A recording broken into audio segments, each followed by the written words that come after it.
நேற்றும் இன்றும் என்றும் மாறாத இயேசு கிறிஸ்துவின் ஈடு இணையல்லா நாமத்தினாலே உங்களை வாழ்த்தி இந்த புதிய நாளிலும் தேவனுடைய ஜீவனுள்ள வார்த்தையின் மூலமாய் உங்களை சந்திப்பதில் நான் கர்த்தருக்குள் மகிழ்ச்சி அடைகின்றேன். மார்க்கு 10:27. இயேசு அவர்களை பார்த்து, மனுஷரால் இது கூடாததுதான், தேவனால் இது கூடாததல்ல, தேவனாலே எல்லாம் கூடும் என்றார். Mark 10:27.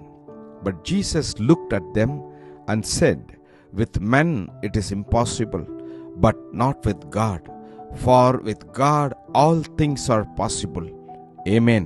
கர்த்தருடைய நாமம் மகிமைப்படுவதாக.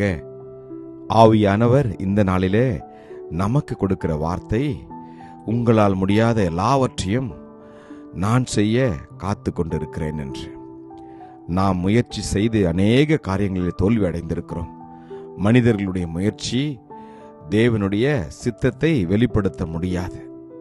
ஆம், நமக்காக அவர் என்ன செய்ய வேண்டும் என்று தீர்மானித்திருக்கிறாரோ, நமக்காக அவர் என்ன செய்ய சித்தம் கொண்டிருக்கிறாரோ, அவர் செய்யும்படி நாம் நம்முடைய வாழ்க்கையை அவர் கடத்தில் ஒப்பு கொடுக்க வேண்டும்.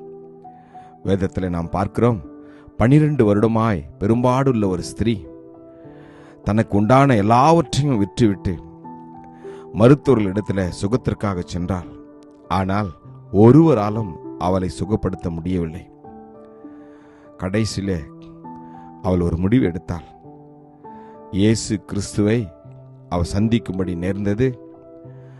தன்னுடைய இருதயத்தில் அவள் ஒரு விசுவாச அறிக்கையை செய்தாள். அவருடைய வஸ்திரத்தின் ஓரத்தை தொட்டால் நான் சுகத்தை பெற்றுக்கொள்வேன் என்று தனக்குள்ளே அவள் சொல்லிக்கொண்டு, ஜனக்கூட்டத்தின் மத்தியில் தடைகள் இருந்தது, போராட்டங்கள் இருந்தது.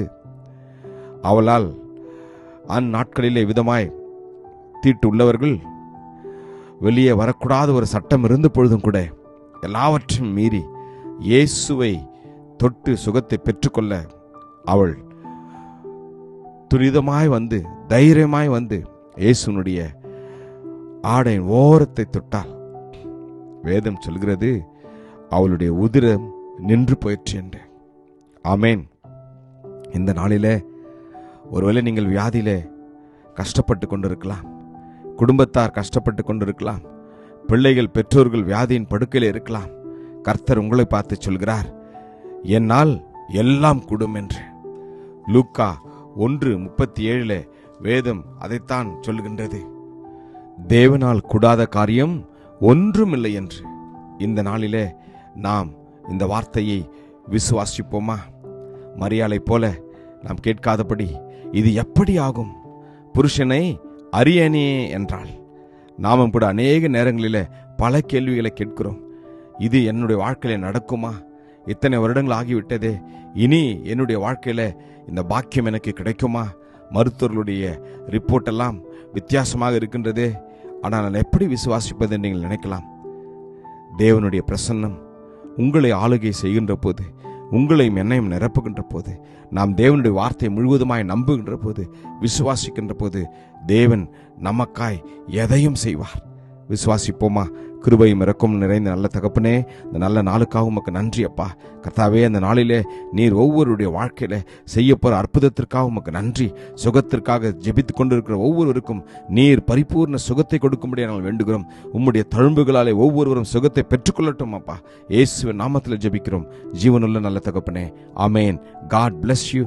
Jesus loves you. Amen.